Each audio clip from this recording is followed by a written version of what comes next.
Segunda parte do nosso Evangelho no Lar, estudo do livro Meditando a Vida, do Lama Padma Santen. Vamos dar sequência aqui ao estudo do glossário, começando hoje pelo verbete intitulado Refúgio nas Três Joias, onde o Lama diz: refúgio nas três joias é tomar como ponto de referência ou eixo a experiência de liberdade manifestada no exemplo histórico do Buda. O produto desta experiência na forma de ensinamentos que surgem de acordo com as necessidades dos seres a fim de produzir alívio de todas as formas possíveis. E a comunidade dos seres que se movem na mesma direção. Então vejam, pessoal, que o Lama está nos explicando aqui o que significa essa prática espiritual que dentro do budismo é conhecida como tomar refúgio nas três joias. Nós já falamos aqui em outras oportunidades sobre quais são essas três joias, né? As três joias do caminho espiritual são o mestre, né? Ou seja, nós precisamos de um professor espiritual, que no caso do budismo é o Buda Shakyamuni, no caso do cristianismo é Jesus, né? Então a primeira joia é o mestre. A segunda joia são os ensinamentos, né, que a mente iluminada desse mestre nos lega para nos ajudar a atingirmos a iluminação que ele também atingiu, né? E a terceira joia é a comunidade daqueles seres que se reúnem para praticar esses ensinamentos de modo a acelerarem o processo de evolução espiritual e atingirem o mais rapidamente possível a iluminação, a perfeição espiritual, a paz inquebrantável, né? Então é por isso que o Lama diz aqui que o tomar refúgio nas três joias é justamente, em primeiro lugar, tomar como referência ou eixo a experiência de liberdade manifestada pelo mestre, né? Ele fala aqui do exemplo do Buda e nós podemos falar aqui no nosso Evangelho no Lar do exemplo de Jesus. Então, ao tomarmos refúgio nessa primeira joia, nós tomamos refúgio estabelecendo como referência e modelo de comportamento para as nossas ações no mundo, né, a mesma experiência de liberdade que Jesus manifestou e que nos legou, né, através de seus ensinamentos evangélicos, né? Então, esse é o tomar refúgio na primeira joia, que é o mestre, né? Nós o elegemos como modelo, né? Nós procuramos agir no mundo, por exemplo, com o mesmo amor, com a mesma compaixão, com o mesmo equilíbrio, com a mesma moderação, misericórdia e tolerância com que Jesus também se manifestou, né? Esse é, portanto, o refúgio na primeira joia, né?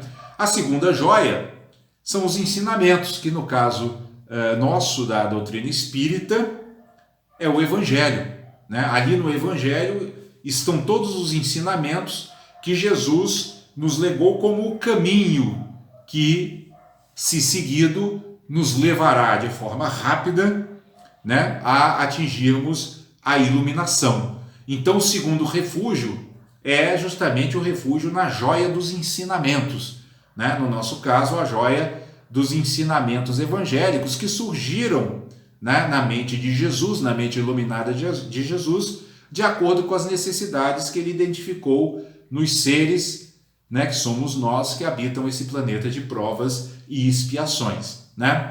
E o terceiro refúgio é o refúgio na comunidade religiosa, né, que se reúne para praticar esses ensinamentos, né? Por quê? Porque quando os seres se agrupam, né, as energias se unem e se potencializam, né?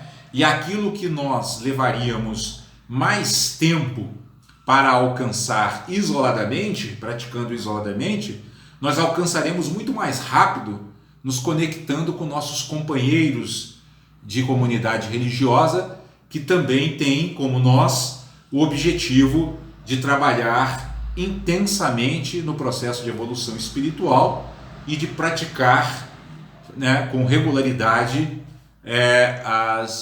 os ensinamentos e os conselhos do mestre espiritual, né? Então, é isso que constitui o refúgio nas três joias, né? Nas três joias do mestre, dos ensinamentos e da comunidade religiosa. Lembrando que refúgio significa, né, um lugar de proteção, né? E qual é a proteção que nós obtemos quando tomamos refúgios nessas três joias? Nós protegemos a nossa mente. Protegemos a nossa mente de quê? Dos maus pensamentos, das emoções perturbadoras, né? Dos sentimentos negativos. Né? Ao tomarmos refúgio no Mestre, nos ensinamentos e na comunidade religiosa, nós protegemos nossas mentes e nossos corações das ações negativas, das ações não virtuosas que geram obstáculos ao caminho espiritual. Né? Então esse é o nosso primeiro verbete de hoje, refúgio nas três joias. O nosso segundo verbete é uma palavra tibetana muito interessante que se pronuncia Rinpoche e que significa literalmente precioso. Né? Então, Rinpoche é uma palavra tibetana que tem esse significado de precioso e que é usada na prática do budismo tibetano como um título concedido a grandes mestres reconhecidos como Nirmanakayas. Né? O que são mestres reconhecidos como Nirmanakayas? Nirmanakaya é um termo sânscrito que serve para designar o corpo físico terrestre de um ser iluminado que encarna no planeta para ensinar aos seres o caminho que conduz à iluminação. Né? Então, todos esses seres iluminados que encarnam aqui no planeta Terra para nos ajudar no processo que conduz à iluminação são designados com no Tibete, né? No budismo tibetano, com esse título de Rinpoche. Por quê? Porque os praticantes budistas tibetanos consideram que o mestre é uma preciosidade. Né? É muito precioso. Por quê? Porque ele nos liberta do sofrimento. Não há nada de melhor que possamos fazer em nosso benefício do que nos libertarmos definitivamente das aflições e dos sofrimentos e conquistarmos a felicidade genuína que nunca mais se extinguirá. Né? Uma felicidade que permanecerá conosco até o fim dos tempos. Não há nada mais precioso do que isso. E o mestre, né, esses seres que por compaixão encarnam no mundo, porque eles não precisariam mais encarnar, né? Jesus, Buda, né? São seres iluminados que atingiram a iluminação, mas não se contentaram em usufruir dessa felicidade de maneira egoísta. Não, muito pelo contrário. Por terem se iluminado, brotou em seus corações a compaixão. E eles então voltaram ao mundo, encarnaram no mundo, sem ter necessidade de tomar um corpo físico, única e exclusivamente para nos trazer ensinamentos que facilitassem a nossa caminhada espiritual. Né? E são esses mestres compassivos que tomam um corpo físico, que são chamados, né, que são intitulados no Tibete de Rinpoche, ou seja, mestres preciosos. Né? Nós sabemos muito bem, dentro da doutrina espírita, o quão preciosa, né, foi e continua sendo a presença de Jesus e do seu exemplo no nosso planeta, nas nossas vidas e nos nossos corações. Né? E os budistas utilizam, para designar essa forma física dos seres iluminados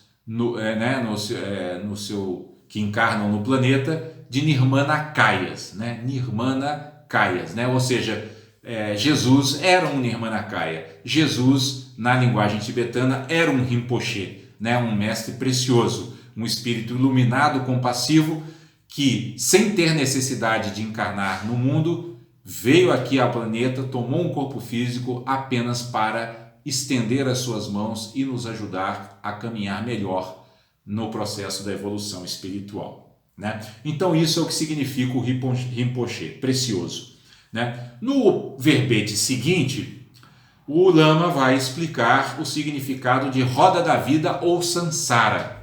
Né? São duas expressões sinônimas dentro do budismo, roda da vida ou samsara, que é a experiência cíclica construída pelos três venenos. Então vejam que a definição de roda da vida já começa aqui por nos dizer que é essa experiência que se baseia nos 3 venenos. Não sei se vocês se recordam, mas recentemente nós vimos aqui o verbete dos 3 venenos, né? Nós vimos aqui quais eram esses 3 venenos, que são a ignorância espiritual, o apego ou ganância, né? E a aversão, né? Eles são chamados de 3 venenos por quê? Porque eles envenenam o nosso espírito, né? Eles obscurecem aqueles dons divinos sobre os quais nós falamos hoje na primeira parte do nosso Evangelho no Lar, né? Esses venenos obscurecem esses dons, né? Obscurecem a luz que habita em nosso interior. Por isso são chamados de 3 venenos, né? Ignorância espiritual, apego e aversão, né? Por isso o Lama segue falando aqui sobre a roda da vida, dizendo que esta roda é caracterizada por 3 marcas: sofrimento, impermanência e insatisfatoriedade. Os seres separativos dominados pelos 3 venenos vagam indefinidamente por estas experiências de acordo com as 6 emoções perturbadoras. E estas 6 emoções perturbadoras classificam as experiências da roda em 6 reinos correspondentes. Então vejam que aqui o Lama está nos dando uma explicação bem resumida, né? Uma descrição bem resumida do que é a roda da vida, do que significa a roda da vida dentro dos ensinamentos budistas. Então a roda da vida nada mais é do que o aprisionamento dos seres ignorantes, que aqui estão sendo chamados de seres separativos. Por quê? Porque a ignorância espiritual nos leva a nos vermos como um eu separado do restante do mundo, né? Como um eu separado de todos os demais seres, né? Por isso, aqui quando o Lama fala os seres separativos dominados pelos 3 venenos, ele está falando dos seres ainda ignorantes espiritualmente, daqueles seres que não percebem que todo o universo é interconectado.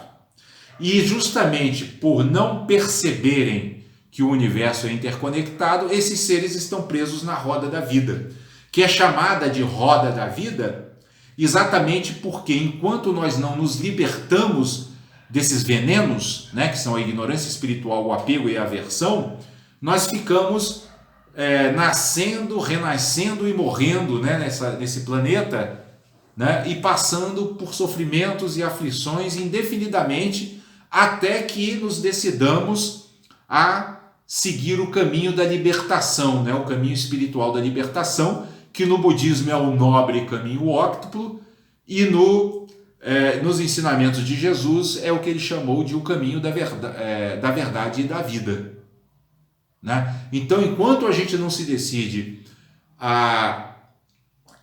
enquanto nós não nos decidimos, né, a seguir esses caminhos, nós ficamos presos na roda da vida.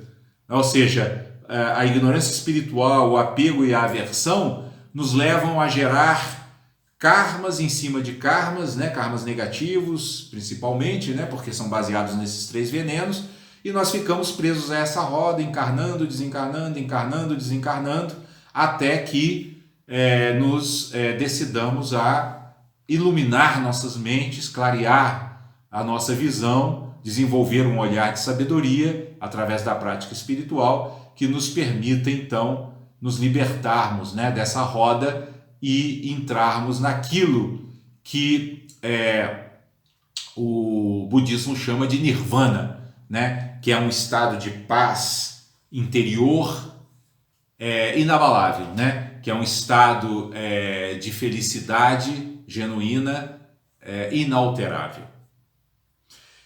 No verbete seguinte, o Lama vai então explicar o que significa dentro do budismo a palavra sadhana, né?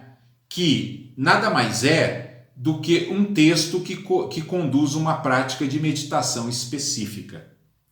Num sentido mais amplo, sadhana é o processo pelo qual o praticante alcança o resultado, incluindo indistintamente meditação formal e vida cotidiana, ou seja, é a prática espiritual diária, né? Então vejam que sadhana, em resumo, né, significa, dentro do budismo, prática espiritual. E é muito interessante que o Lama fale aqui que essa prática espiritual não se restringe à meditação formal. Ou seja, ela não se restringe àquele momento em que nós nos sentamos em silêncio para observarmos nossa mente, ou em que nós nos sentamos para recitar mantras, ou em que nós nos sentamos para recitar preces. Não se restringe a isso. O Lama inclui aqui também a prática na vida cotidiana. E eu já vi muitas outras passagens do Lama Padmasambhava e, portanto, eu sei que ele considera, assim como todos os mestres, inclusive Jesus, consideram, essa prática cotidiana como a mais importante. Porque é aí, no campo do nosso dia a dia, que nós vamos realmente ver até onde nós avançamos no caminho espiritual, né? É lidando com as contrariedades e as dificuldades da nossa vida cotidiana que nós vamos ver se realmente nós desenvolvemos paciência, generosidade, moralidade, ânimo constante, concentração e sabedoria, né? É na vida diária que nós vamos ser desafiados, né? Então, essa prática cotidiana é a prática fundamental, né? Entretanto, é importante também que nós tenhamos momentos de prática formal, né? De meditação, de oração, né? De estudo do Evangelho, como nós estamos fazendo aqui, porque é essa prática formal que vai nos fornecer os elementos para que então a gente consiga exercitar os ensinamentos espirituais dentro da nossa vida cotidiana, né? É importante que nós guardemos, né, esse ensinamento que está contido nesse verbete, né? Sadhana, prática espiritual. Essa é a essência de qualquer doutrina verdadeiramente religiosa, porque a religião, a palavra religião, né, que deriva do latim religare, né, ou seja, do verbo latino que significa religar, né? Em outras palavras, essa prática espiritual, ela é exatamente a ferramenta da qual nós dispomos para nos reconectarmos, para nos religarmos com aqueles dons divinos dos quais falou hoje a nossa mensagem na primeira parte do nosso Evangelho no Lar, né? Essa prática espiritual é que é o grande instrumento que nós precisamos utilizar, como nós já dissemos aqui, vamos repetir agora na nossa vida cotidiana, para, a partir da purificação de nossas imperfeições, nos reconectarmos com esses dons divinos de fortaleza, de moderação, de amor e de compaixão que habitam em nosso interior e, cultivando-os através dessa prática, avançarmos de forma mais rápida em direção à perfeição espiritual, em direção à iluminação, em direção à paz inabalável e à felicidade genuína.